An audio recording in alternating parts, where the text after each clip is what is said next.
చెయ్యనన్నది పర్వటించి కాపురం చెయ్యనన్నది అత్త తెచ్చిన కొత్త చీర కట్టనన్నది మామ తెచ్చిన మల్లెపూలు మొడవనన్నది మొగుడి చేత మొట్టికాయలు తింటానన్నది.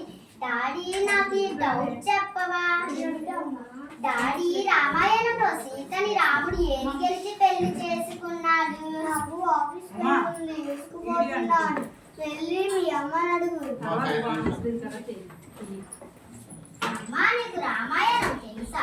అబ్బా తెలిసినా నీకు చెప్పినంత ఖాళీ నాకు లేదు. నేను ఉదయం నుండి ఇల్లంతా తుడిచి తడిగుడ్డ పెట్టి మీ నాన్న క్యారీస్ పెట్టేసరికి నా టైం అయిపోతుంది. వెళ్ళి మీ నాన్నమ్మని తాతయ్యని అడుగు.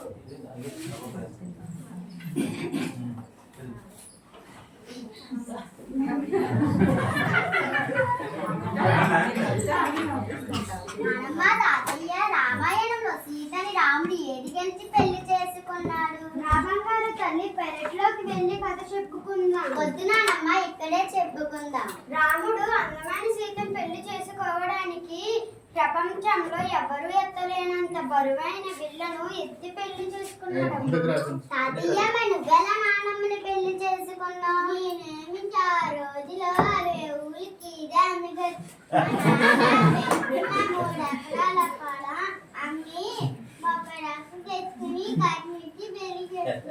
అందుకేనా తాతయ్య నీకు ఇంత అందమైన మామ దొరికింది. ఏమండి పచ్చదారు అయిపోయిందండి, కళావతి ఇంటికి వెళ్తాను. వెళ్ళు. హాయ్ కళావతి గారేంటి పంచదార ఉందేంటి? ఉంది కానీ ఇస్తాలే కానీ మీ ఇంటిలో మీ అత్తయ్య మామయ్యతో చాలా ఇబ్బంది పడుతున్నారేమో. అవును మరి ఏం చేస్తాం? మా అత్తయ్య ఆకాశంలోకి పోయింది, మా మామయ్య అనకాపల్లి అన్నదాసుల్లో పడేశారు. సరే మంచి మాట చెప్పావు. ఏమి లేదండి, మా ఫ్రిడ్జ్ లో పెట్టాను అదేనండి. ఎవరో ఒకరికి పెట్టాలి కదండి.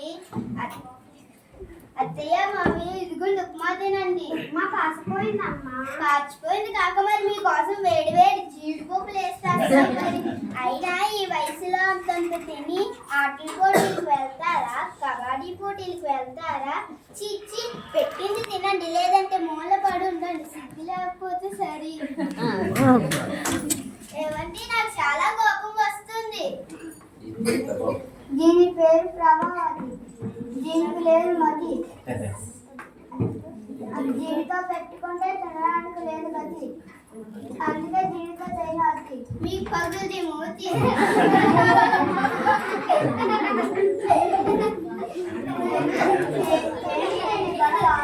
ఈ రోజు ఇంట్లో నేనైనా ఉండాలి, ఆ ముసలోళ్ళైనా ఉండాలి. ఈ వయసులో వాళ్ళు ఎక్కడ పడతారే? ప్రతి ఊళ్ళలో ఉన్నాయి కదండి వృద్ధాశ్రమాలు, అక్కడికి ఫోన్ చేయండి. హలో చౌరవా వద్దామా?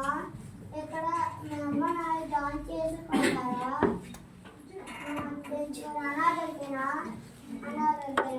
అనాథలని చెప్పండి, మీకేటి చేత కాదు. హలో పెళ్ళికి వద్దామా? ఇక్కడ ఇద్దరు ముసలోళ్ళు జాయిన్ చేసుకుంటారా? వాళ్ళకి ఎవరు లేరు, జాయిన్ చేసుకుంటారా? రేపు తీసుకురమ్మంటారా? సరే రేపేంటండి, ఇవాళ తీసుకెళ్దాం పదండి. నాన్న నానమ్మని తాతయ్యని ఎక్కడికి తీసుకువెళ్తున్నారు? వారికి వయసు ఎక్కువైపోయింది,